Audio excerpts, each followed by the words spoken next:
and welcome to this virtual webinar in honor of World Antimicrobial Awareness Week. My name is Stephen Hoffman. I'm the director of the Global Strategy Lab and a professor of global health, law, and political science at York University in Toronto. It's really great to be here today with distinguished colleagues to have what we've been calling an armchair chat about AMR policy leadership and innovation. I think what's clear is that increasingly we're seeing that antimicrobial resistance is affecting people's lives around the world, and there is increasing levels of global attention on this issue. And so today's is an opportunity to talk with some people who are at the leading edge of making a difference to tackle antimicrobial resistance, both, of course, during this week that is focused on addressing this enormously important global health challenge and every other day around the year. So with that, let's dive right in to the introductions of the panel. First, let me just say, let me introduce Tim Jinks, who is the head of interventions for the infectious disease team at the Wellcome Trust, where he leads Wellcome's work in advancing research and development for therapeutics and diagnostics, alongside research to support solutions for addressing antimicrobial resistance. Next, we have Arshni Moodley, who has a joint appointment between the University of Copenhagen in Denmark and the International Livestock Research Institute in Kenya. Arshni leads the CGIAR AMR Hub that's hosted by ILRI, with the aim to support efforts to mitigate the risks of agricultural-associated antimicrobial resistance in low and middle-income countries, working within a One Health framework. Then we have Rahila Ahmed, who's the deputy chair, Knowledge Mobilization and Policy Lead at CEDRIC, which is a think tank designed to bring together a range of international experts to share expertise and take action to tackle the gaps in drug-resistant infection surveillance and in epidemiology. And then finally, Susan Rogers Van Katwyk is the research director for global antimicrobial resistance at the Global Strategy Lab and the managing director of the WHO Collaborating Center on Global Governance of Antimicrobial Resistance at York University. She's also the managing director of the new AMR Policy Accelerator, which is based at the Global Strategy Lab and funded by Wellcome Trust, which specializes in providing timely evidence-based policy guidance to support AMR policy needs. Let me dive right in. We only have about an hour for this important session. And maybe, Susan, let me turn right to you and ask you the first tough question, which is that, of course, we've known about antimicrobial resistance as long as we've known about antibiotics. And this phenomenon has been discussed in the scientific literature for decades. But there's something different today. In addition to this being a topic of focus among leading scientists, clinicians, physicians, other healthcare professionals, this is also being discussed by policymakers all the way up to the head of government level. And so, Susan, what's different about today? Like, what's igniting today's present-day policy interest in addressing antimicrobial resistance? Over to you. Thanks, Stephen. Really excited to be speaking on this panel today. For many years, I think we really thought of antimicrobial resistance as a problem that was limited to the healthcare setting. And so it was siloed off as a problem to be managed individually between physicians and their patients as a medical problem. But what's changed recently, I think, is more of a recognition that antimicrobial resistance is a One Health problem, that it has these very far-reaching consequences that go beyond human health, that go into animal health, that go into agriculture, food systems, the environment. And there's also an increasing recognition that antibiotics are used in ways that are well beyond individual control. And so that means that we do need to start looking at these higher level policy options and solutions if we want to manage antimicrobial resistance, because this one-on-one interaction between physicians and patients doesn't go far enough to capture all of these other aspects of the One Health challenges around antimicrobial resistance. And so now what we're starting to see are, as you've described, these bigger government approaches and policy approaches that are really looking at the policy options for conserving antimicrobials, innovating to find new drugs, new vaccines, new diagnostics, and also to figure out how to promote equitable access around the world so that people have the ability to get life-saving drugs appropriately when they need them as well. Thanks, Susan. Tim, I wonder if I can turn to you to answer the same question. Wellcome has been at the forefront over the last few years in building awareness for this challenge, as well as funding research and efforts in this space. Tim, what's different about today that there is such policy interest in addressing antimicrobial resistance and awareness for the need to change policies to address this challenge? Tim. Thank you, Stephen. And Susan put it very well, but there are many things probably I'll repeat and just maybe state a little bit differently. But the key thing is the recognition that dealing with antimicrobial resistance really requires a whole of society approach. And that does require policy engagement across what roles governments have to bring in all of society to have good solutions to address this challenge. You know, we've long understood that resistance to antibiotics does happen. We've understood the immediate consequences of that, and even some of the more far-reaching consequences. And when I say long understood, it literally is in decade scale. But the big transition is away from thinking about this in terms of a technical issue sitting in a technical or medical space only, but in fact, looking at it across the piece. Now, antibiotics have been a miracle drug, but they played a role beyond just protecting health in humans or indeed protecting health in animals. And they almost are serving a role as a replacement for infrastructure in some ways that things are done. For example, in agriculture and production of livestock food products, the role of antibiotics actually impacts how husbandry is done in livestock generation. And it actually has, unfortunately, created a situation where it's a cheap solution to bring forward productivity for meat-based protein. And the consequences of that haven't been adequately addressed. So we need policy solutions to address things like that, where we have the use of antibiotics that need to be better managed, better controlled, and a good understanding of the trade-offs across all of society, so that we can end up with a situation that addresses the problem and one that can be fair for everyone. Thanks, Tim. I see now that we've gotten the panel going, I see there's quite a few participants who are watching this live.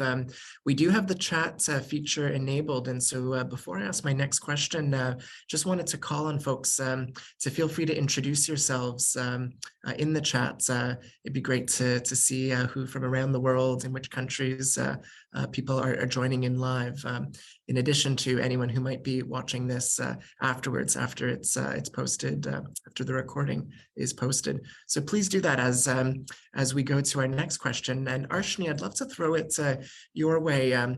Tim very helpfully cast the challenge of antimicrobial resistance in a One Health context. We're increasingly seeing governments refer in this way, as well as, of course, actors of the United Nations system, the World Organization for Animal Health, talking about antimicrobial resistance as a One Health challenge.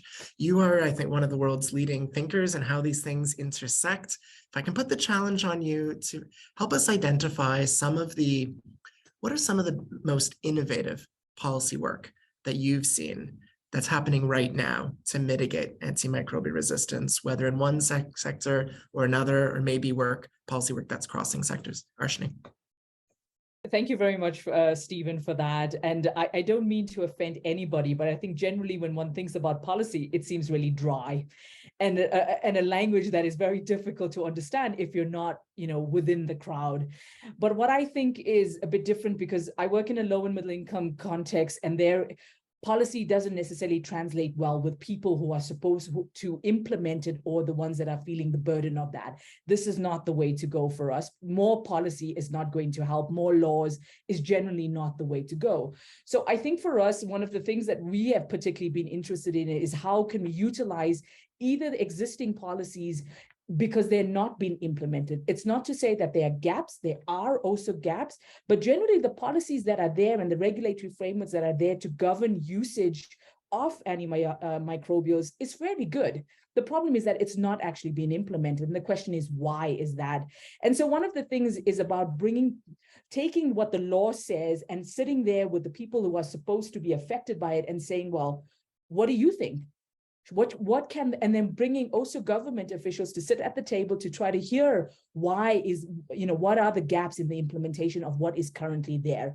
And then the other thing is that if you made a new law, how would that affect you? Because ultimately you are the one that needs to, it would affect your production. And what does that mean for your livelihoods? And I think it's that kind of discussion that these policy level discussions are bringing. It's that it's not just sitting at the higher echelons of government, but it's really coming down to the ground where it's supposed to make the difference.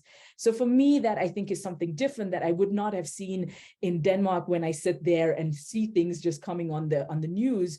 But I think it's this interaction with everybody is really nice for me to see. Arshni, are there any very specific examples of innovative policy work that you've seen that's gotten you really excited about what can happen in the livestock sector, animal health, environment? Anything in particular to inspire around what can be possible here? I mean, truthfully, I can't say there's like this thing, because to me, when I think about policy and not coming from the, from that particular area, I see it as a tool, as an instrument that one can utilize. For me, it's about how can we either make it better than what it is, very kind of cutthroat, dry, this kind of, very strong, and it needs to be, but more about how do you take that and how do you get people to buy into it in a context where there is low trust in government, and therefore those traditional means is not going to work, as we would see in other countries where you do have high trust. So it's about this dialogue, and it's about utilizing what is there and how do we create a dialogue to say, well, why is it important for you to follow these policies and rules that we have in country, and what is then the benefit for yourself, or potentially also to have the discussion, what is the negative impact, and therefore maybe then there needs to be a review of the current policies and whether they are really applicable to this context. So I can't really think of like one innovative tool or law or policy. Sorry.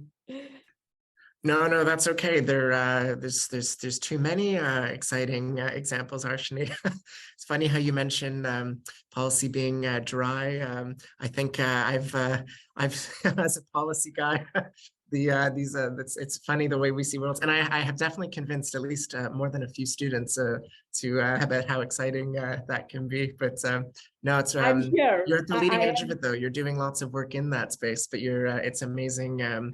It's amazing what can be achieved with it, right? Yes, yeah, it's important. exactly. I recognize it's important. Of course, yeah. Raheel, I wanted to bring you into the conversation and ask you the same question about whether there are specific examples of innovative policy work that get you excited, whether in the human health context, animal health context, environment. Over to you.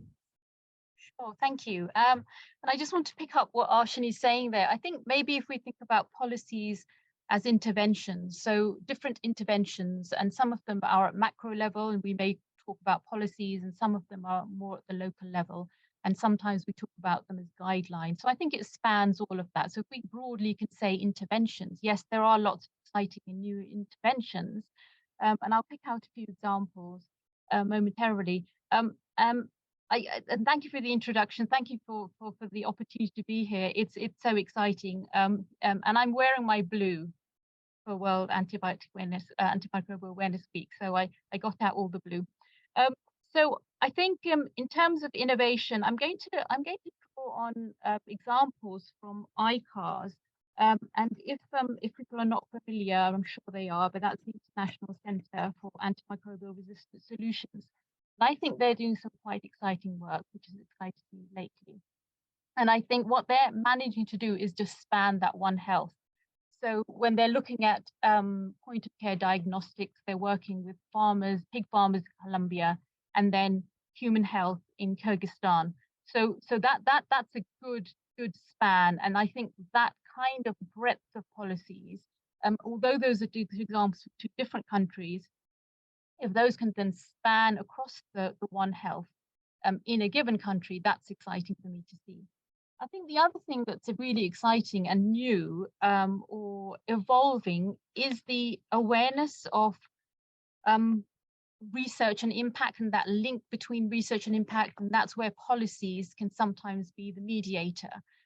So sort of accelerating, as your unit name suggests, so accelerating the link from research and development through to policy making and implementation. So I think that's really exciting. And we have the new terms like knowledge mobilization. In the UK, for example, the National Institute for Healthcare Research stipulates that you need to have a knowledge mobilization lead, a named lead.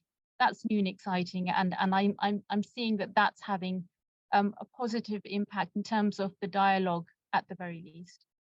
I'll leave it there, unless you want more. Thank you. Rahila, that's great. Thanks so much.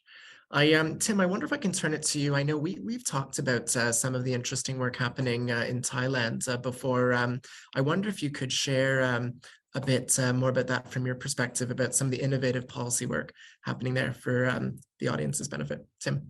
No, indeed. And you know, when Arshni talked about the implementation situation, I do think it's important that we do recognize that there is something of an implementation crisis associated with addressing AMR. And that's one of the things that hopefully we can better address by creating a spotlight on policy solutions and the opportunity to develop policies at country level. You know, it's really, how do we overcome this implementation gap? And it is a big driver here. But turning to Thailand, you know, it's really exciting to see what has happened there in the National Action Plan for Thailand, one that's been set out as the strategic plan to address AMR for the country.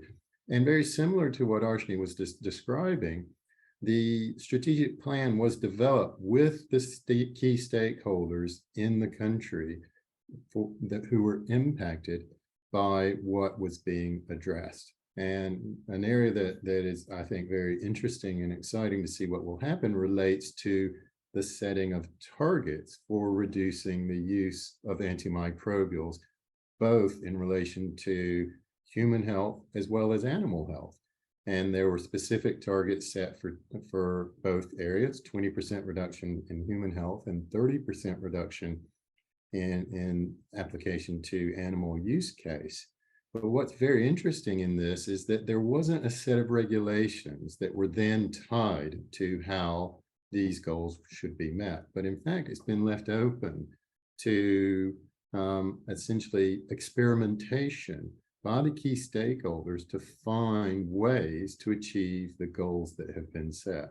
And this is a really novel approach in terms of how policy can be done, is setting out the objectives, involving the stakeholders, getting their buy-in around that and the importance of that, and then creating the space that the stakeholders can move forward to achieve those goals without coming up with some complex set of documentation and rules and regulations that are difficult to implement and enforce. So that's one area around what's been done in Thailand that I think is absolutely fantastic. But important in that is how it has involved the local priorities and taken a view from both a social perspective as well as an economic perspective. So that's baked into how the policy development has been done and the engagement that will be done going forward. So there's a coordination body that brings in all of the key stakeholders and hears their voices as the country looks toward achieving those goals. So very different approach from a policy perspective. It's not making a bunch of rules and regulations and saying, aha, this is what has to happen, but in fact is creating the space for solutions to be delivered by those who are most impacted by the policies and the actions of those policies. Tim, I'm so glad you mentioned targets. It seems like in the news this week from the conference of the parties meetings related to climate change, we heard lots about targets in the climate change context. In fact, there is debate about whether the world would be able to hold to the Glasgow goal of keeping global warming to not go more than 1.5 degrees Celsius, as compared to pre-industrial times. And so it highlights there is so much politics and policy around these kind of targets. There's a lot at stake. Susan, I know that you've been leading a project about targets in the AMR context. I know that we have some targets, some very technical targets, but not really ones that have the kind of like political imprimatur or the public understanding like what we see in climate change.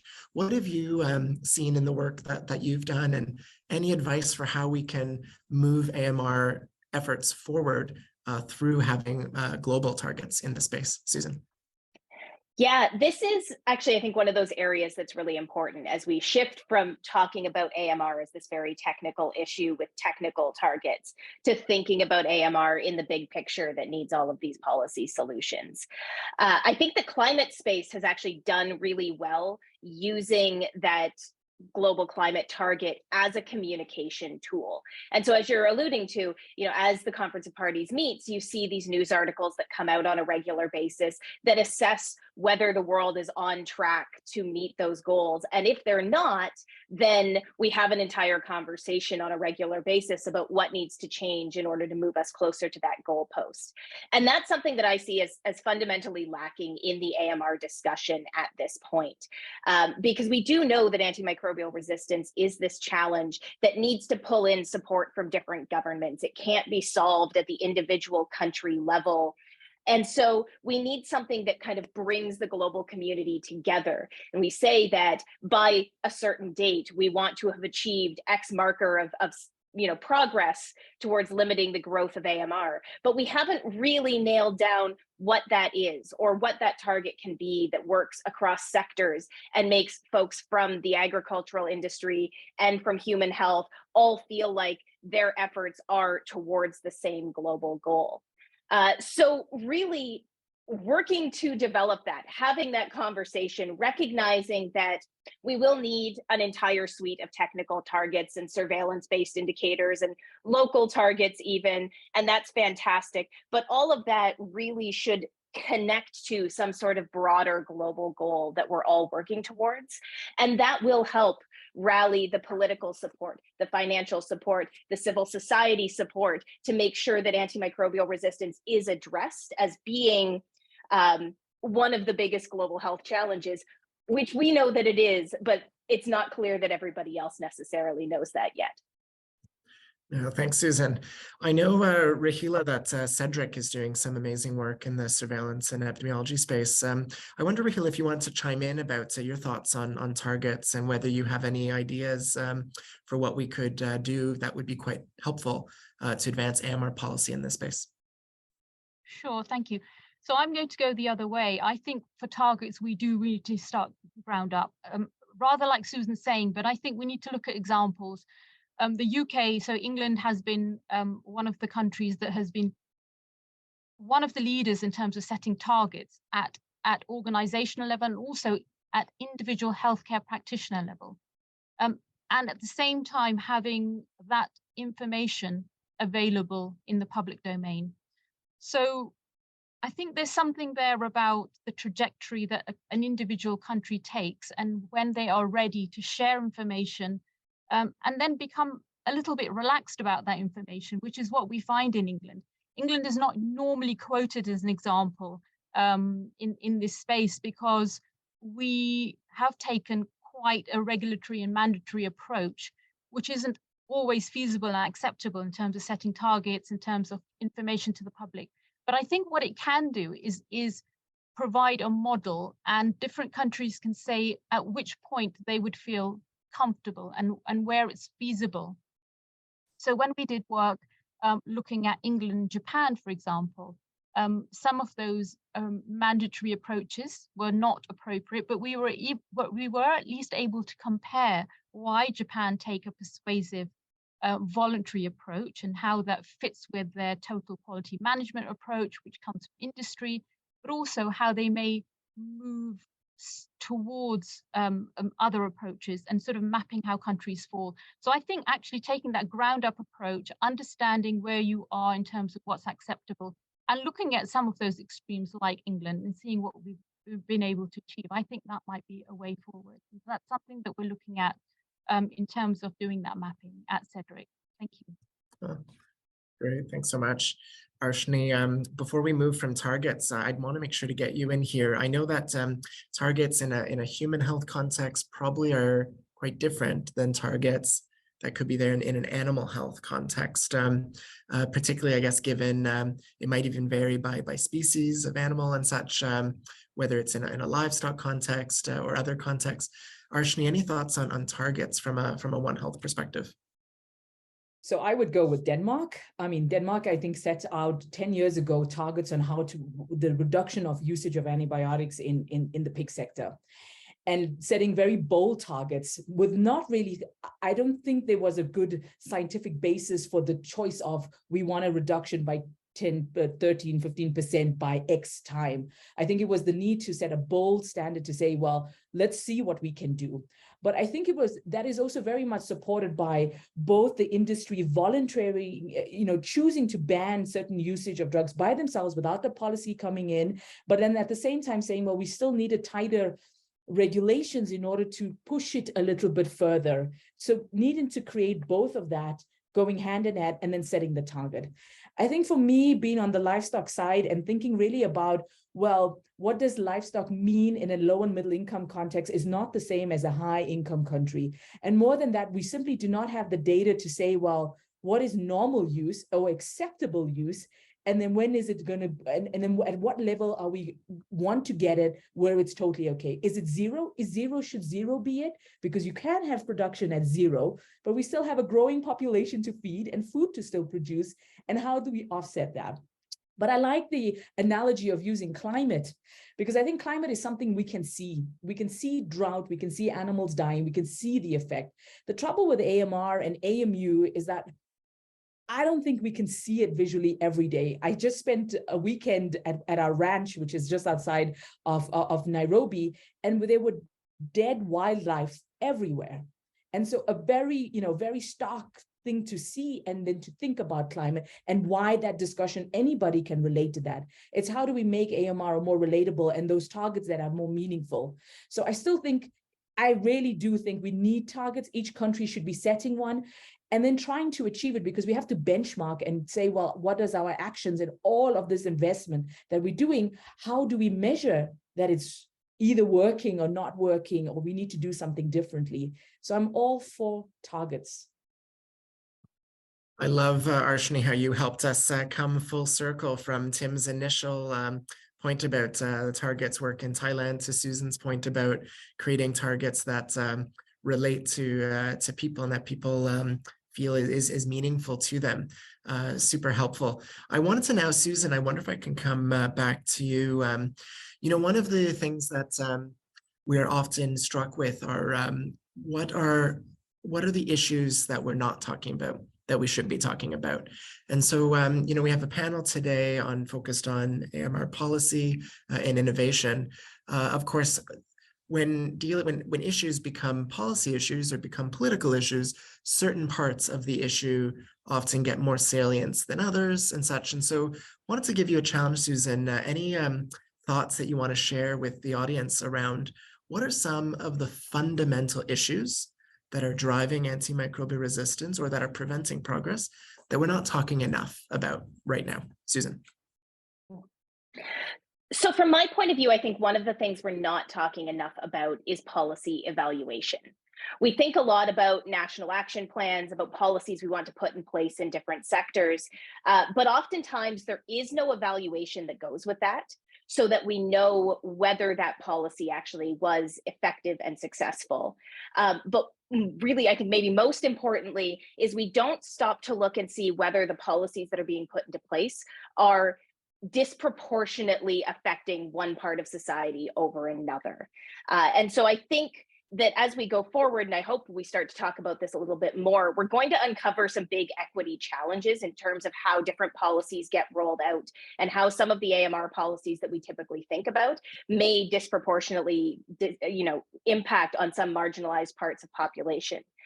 So one thing I would really love to see going forward is more of a concerted effort, that when we have these high level, regional, national type policies, that we are doing an evaluation of that, and that that evaluation goes beyond, did this work, did this not work? But actually does do some of that stratification. It starts to think about, are there any sort of gender implications of this policy? Is this policy disproportionately affecting people who are low income, or one sector over another sector? And I think that would be a really valuable piece of information to go forward with and to start to strengthen, especially as we think about second generation national action plans, future government policies, and any of the work that's going to happen in AMR at the global level as well. And one interesting thing about policy evaluation, Susan, is, of course, it's not always in the government's best interest, the government that implemented that policy, to evaluate it, because every now and then the evaluation will show the policy didn't work, or maybe even was counterproductive, although we hope not. Certainly points to the need to figure out other ways of actually supporting these kind of policy evaluations. Tim, I wonder if I can turn to you and ask the same question I asked Susan about what are some of the fundamental issues that are driving antimicrobial resistance or preventing progress that we aren't talking enough about right now and we need to talk more about? Tim. Yeah, so an area that a lot of some people are talking about, but I don't feel it's being talked about enough in the broader context, relates to the incentives. And there needs to be a better understanding about the role of incentives and how those are really the strongest mechanism that policy can work by creating good incentives in a number of ways. An area where there is a lot of discussion on incentives in AMR relates to the new antibiotics pipeline and the possibility of incentives being a mechanism that can address what has been identified as a market failure for the production of new antibiotics. And also that market failure does somewhat extend beyond to existing drugs as well. There's been a great example of a new pilot that has rolled out. It's very, very exciting by the UK government. And it is a subscription model for buying antibiotics for the National Health Service in the UK. This model's been testing a new innovative antibiotic that's just recently arrived in the market, as well as one that's been in the market a little while. And what's exciting about it is it addresses a couple of things. First of all, it creates that positive incentive for drug companies to invent and produce the drugs, make them available to the National Health Service. But also, very importantly, it changes the dynamic so that there's a delinkage between the financial incentive to sell more drugs and for the drugs to be used. So it actually promotes antimicrobial stewardship and makes it a stronger element in terms of addressing AMR. So it's kind of a 2-for-1 in terms of incentives if it does work as is intended. So it hopefully will strengthen the pipeline for new drugs, and as well as stability of existing drugs so that they're available when they're needed. But also it brings in this element of antimicrobial stewardship, so that drugs will only be used when necessary, and that there won't be this really inappropriate incentivization to use drugs more than they should be done. So the financial and economic aspect is something that is very important here. It has to be considered. And of course, that lens really needs to be broadened out beyond the antibiotics pipeline and how that pipeline impacts human health. It needs to be considered in that One Health way, as we need to look at the impact on livestock production, as well as some of the plant-based agriculture, which does use antimicrobials as well. And really to understand what are the right incentives so that we can get the right result at the end of the day. And then tying back to what Susan said, we need to better think about the evaluation of these instruments. So while some of us might be really excited and thrilled to see a new policy instrument rolled out that addresses one of these elements, at the end of the day, it doesn't matter unless it's having the desired impact. And that's an area where we probably are doing a very bad job. We focus a bit more on the politics, the political angle, whereas a bit more on the economic piece, but that evaluation piece, really, really critical as well. Thank you, Tim. And Rahila, I'd love to come to you next. Although before I do so, I see that more people are pouring into this virtual room here. And so if you haven't, folks who are attending and watching this live, if you haven't already, please do introduce yourself in the chat. Great to hear where people are based and in which country people are joining this event from. So much appreciated.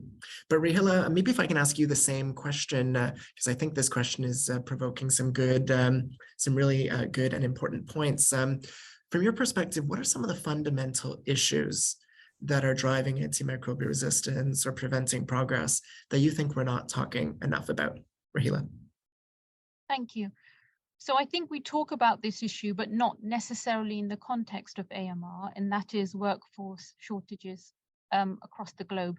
And that's not just confined to low middle income or rural. It's an issue across the globe. And we're feeling that acutely here in the UK right now. So I think if we're looking at AMR, AMS as a good marker of good health systems, perhaps, then we naturally look at workforce. So I think workforce, whether it's nurses, microbiologists, informaticians, across the board, really. And that's some of the work, again, that we are doing now at Cedric and looking at laboratory information systems and the role of technology to sort of mitigate some of those workforce shortages, and also evolution of what workforce should look like, what's the best workforce for these best outcomes in terms of AMR. So I would say that maybe we don't talk about it enough in conjunction with AMR. Thank you. Great, thanks, Rahila. Arshni, I posed that question to Susan, Rahila, and Tim. I think I need to pose it to you as well. What are the fundamental issues at play here that we're not talking enough about from your perspective? I think there are two things. For me, one thing is, and I also trip myself up when I'm speaking, is that we talk antimicrobial, but really what we talk about is antibiotic. And therefore, somehow we have neglected a whole other multitude of tools that we don't know anything about. And maybe the problem might be bigger in terms of antifungal resistance, in terms of antiviral, in terms of acaricide, antihelmetics, and things like that. So I think what we really mean is antibiotic resistance in a lot of the discussions that we talk about. So that's, I think, is one thing that is seriously lacking, and therefore a side that may be neglected in terms of the burden of infections related to resistance in these other compounds. The other thing I think is somewhat related to what Rahila is saying is not only about the workforce. I think a discussion that I personally am experiencing here where I work is that the cost of actually conducting studies in low and middle income countries, that cost of that reagent, I mean, it's something that I think we don't talk about, and I don't know why, but why should we pay 3-4 times more for the reagent in what I could buy for it, in what I would pay for it if I bought it in Denmark? It doesn't make any sense to me. And this is also what's driving the limited number of studies that we're seeing, or the small scale of those studies, and that generation of data that is supposed to come from these countries. So that would be one of the main things that I'm thinking about. And also the other one is about cost effectiveness of all of these interventions that we're asking countries to do. What is the investment in how much would it cost to finance? I know there's some mechanisms to calculate that, but where is countries supposed to find this long-term sustained funding for a national action strategy to control AMR for the next 20-30 years, if we want to put a time limit on that? Those are the kind of talks that I think we should also be having. Thank you. Arshni, I'm going to ask you another question because I see in the chat that we have a great question coming in from Dr. Raman in Bangladesh, who asks, do you think policy on AMR should be different for LMICs versus developed countries? Arshni. I think it's important to have a global discussion and a much more cohesive discussion at that level. But what I think is that you cannot translate global into what an LMIC country has. It's completely different. We have to take, and then we have to make it our own and adapt it to what is possible. So I don't know exactly how we could do that, but I think there is a realization that what is discussed at that level may not necessarily translate into what is the context that we have. And we have to make it and mold it to what fits what our capacities are for addressing it, and also the needs, because there is a prioritization. Resources are limited, and so we would have to prioritize. And how do we prioritize that? So I like the discussions about AMR sensitive, AMR smart interventions, and a way of trying to get these co-benefits and tackle multiple if we can, ideally. So yes, we need global, but we also need more regional and even in the national context, different. Thank you. Thanks, Arshni. Rahila, I saw you nodding your head there. I wonder if you wanted to chime in to Dr. Raman's question around, do you think policy on AMR should be different for low and middle income countries versus high income countries? Sorry, I forget I'm on screen pinned all the time. I was actually reading Tim's comment and nodding at that comment and completely agree. I think the LMIC, HIC sort of categories are a little bit crude and broad, so it does need to be relevant and context specific. Sounds a bit boring saying context specific, but I can think of excellent examples in Kerala, India, at the Amrita Institute, who have excellent IT systems within their hospital, which I have not found in some parts of high income countries. So I think we've got to be careful about when we make that distinction. But I understand the principle of the question there. I've also can quote excellent examples of Bangladesh in terms of how they have got an excellent tracking system for newborns, which we haven't got in high income countries.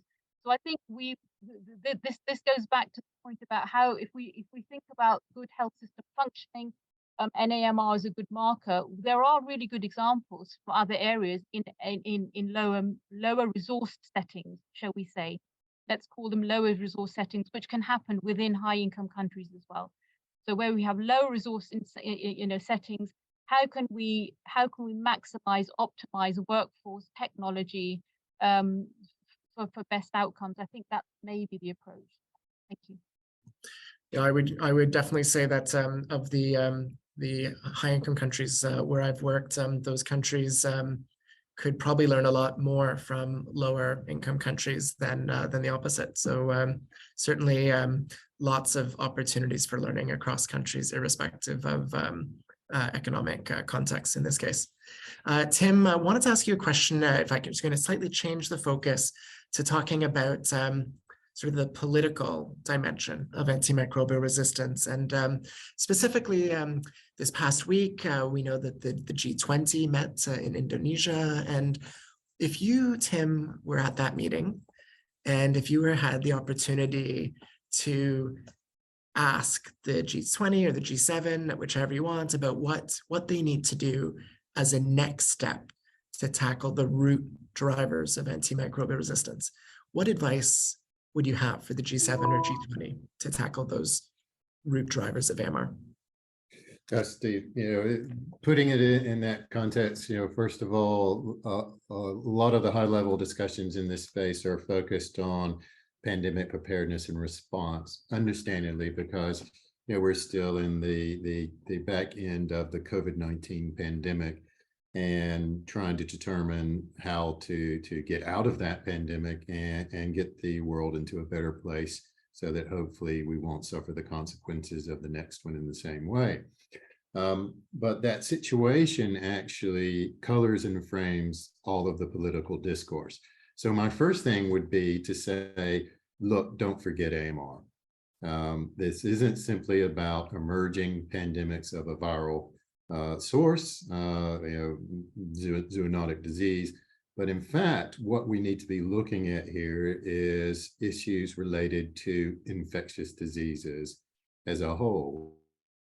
and how we want to have better mechanisms to prevent and control infectious diseases, full stop, and not maybe get it too narrowly defined into pandemic preparedness response versus AMR versus some other things, because there are a number of diseases in the world which are killing millions of people a year that we kind of have forgotten about in these G20 discussions. So that's what I would want to do, is to recast or reframe the discussions in terms of addressing the bigger issue, and then think about how we can have the vertical structures related to addressing infectious diseases work better horizontally, and deliver the full benefits that we hope can be achieved, and not be stuck in a situation of, we're fighting yesterday's war, and therefore we're going to have the tactics and tools for yesterday's war. But in fact, let's think about the bigger picture, what we're trying to solve, what we're trying to do overall, and can we define those areas where we can generate collateral benefits in what's being addressed here. So AMR is a very, very important issue that has to be tackled, but it shouldn't be tackled in isolation.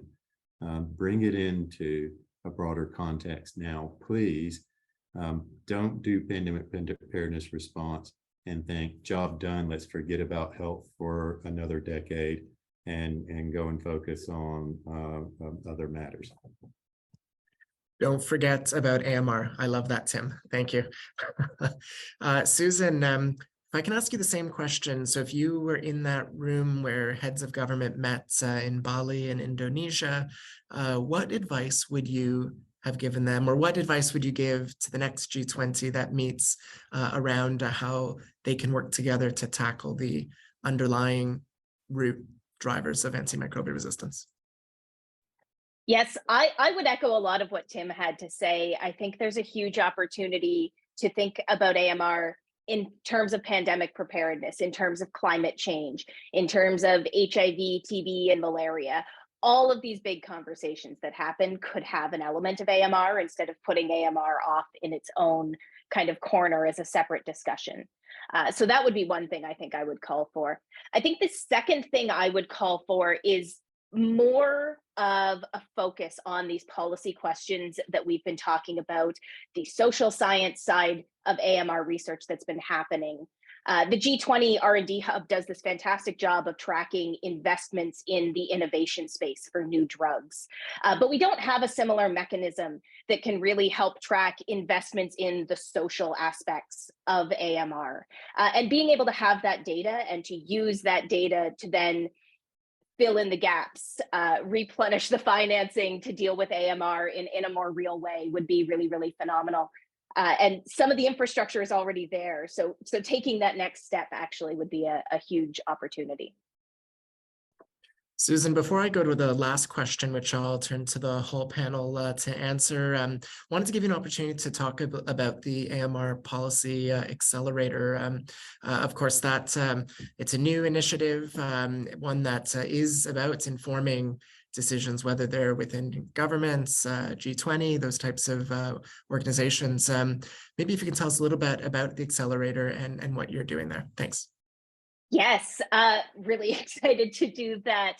So the AMR Policy Accelerator is really designed to help governments address the policy challenges that we've been working through in this space, particularly as countries are going into this round of second generation national action plans, trying to grapple with these complicated local level challenges about AMR, and trying to really prioritize, as Arshni was describing earlier, where to put their time, where to put their investments in the context of everything else that they're working on as well.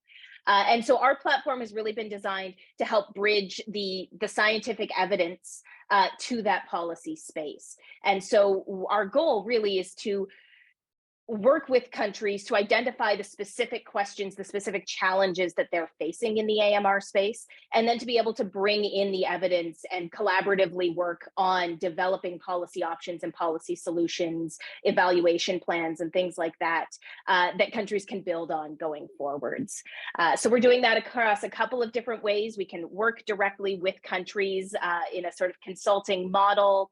We're working on bigger sort of think pieces that will be relevant to the entire international community, that global thinking that Arshni was describing a couple of minutes ago, as well as working in a capacity building kind of space, helping to bring the next generation of AMR leaders and to make sure that they have not only the technical skills to work in the AMR space, but also the policy skills to be able to engage in these complicated questions in their own countries and also in a global context.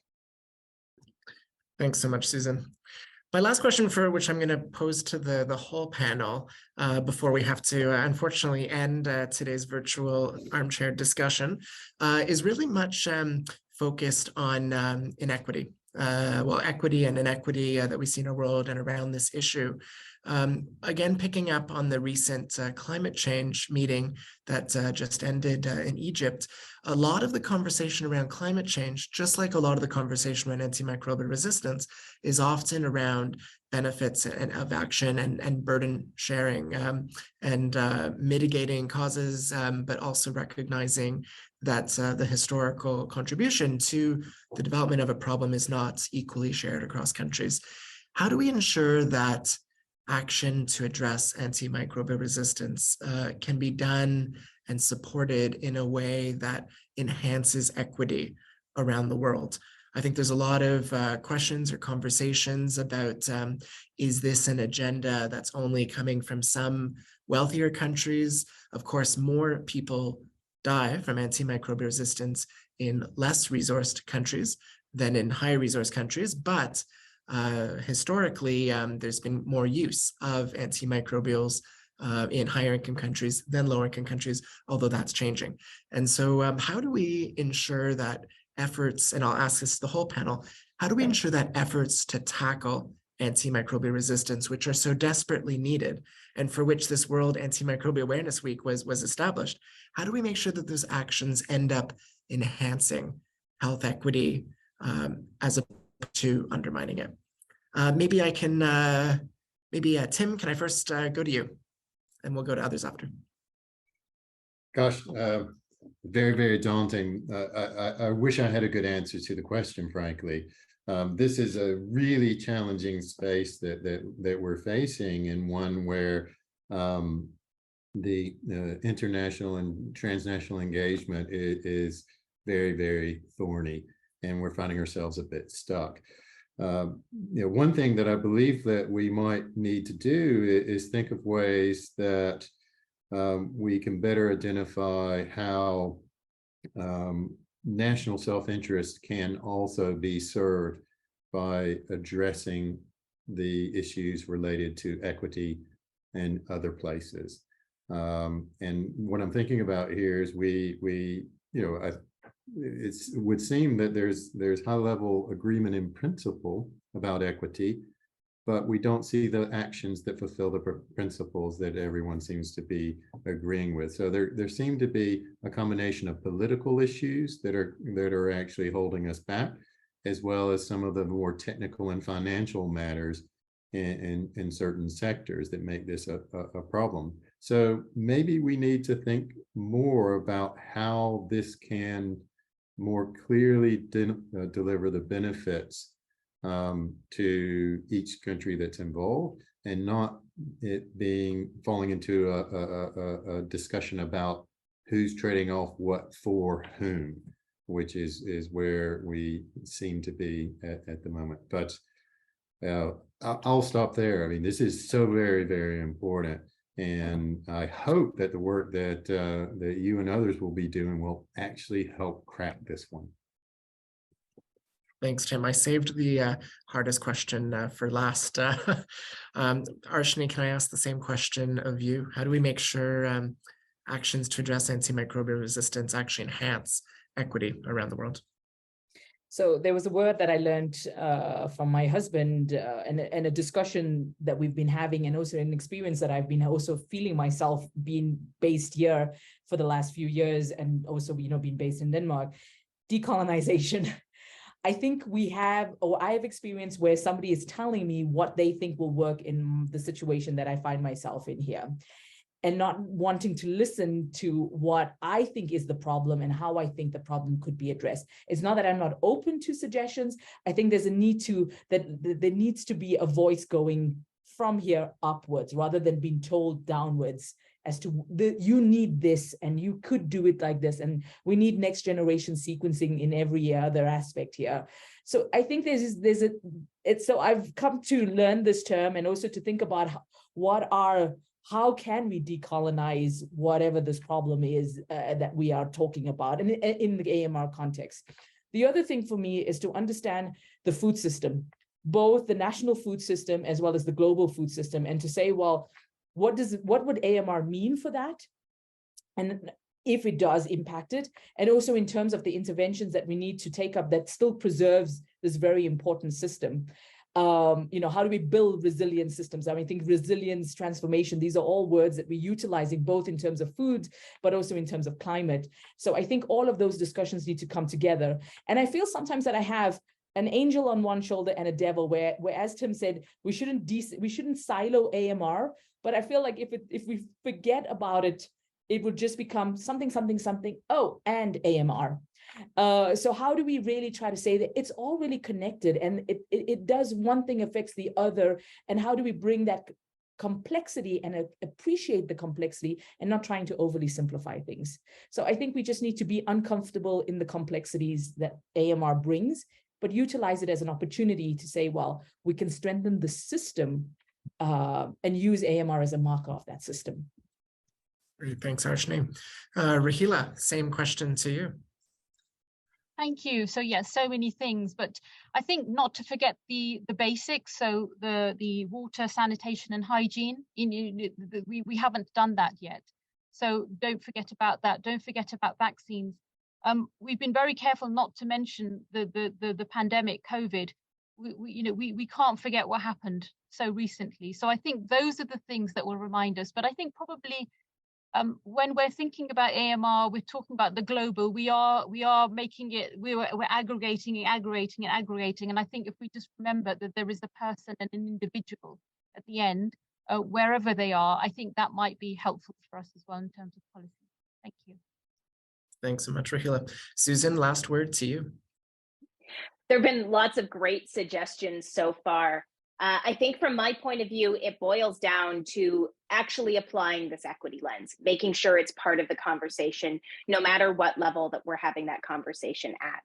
So at the national level, we need this equity lens to figure out how policies are impacting different parts of the population, whether they're urban or rural, male or female.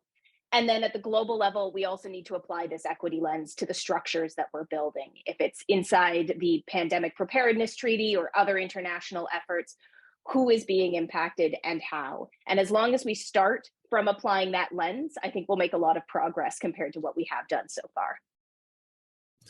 Well, I think that's a perfect place to end this virtual discussion. I was supposed to save time to wrap up and identify some key messages, but even if there was time, I wouldn't be able to do it justice. Please join me in thanking our distinguished panel here who took their time to join us during World Antimicrobial Awareness Week. Tim, Rahila, Arshni, Susan, this was a lot of fun. Thanks so much for doing this. And a big thanks to everyone who joined us live or who's watching this afterwards in the recorded version. For those who are joining us live, I did want to just give a reminder, there is actually another webinar that the Global Strategy Lab and Partners is organizing this week. It's focused on the importance of equity in AMR policymaking, which is on Thursday, November 24th. Please do register for this event if you're interested in joining. This webinar is going to feature presentations and a discussion on the importance of addressing policy from a gender and equity-informed perspective. New research will be presented, as well as questions will be taken from the audience. And with that, let me wish everybody all the best, and I look forward to the next conversation. Thanks so much.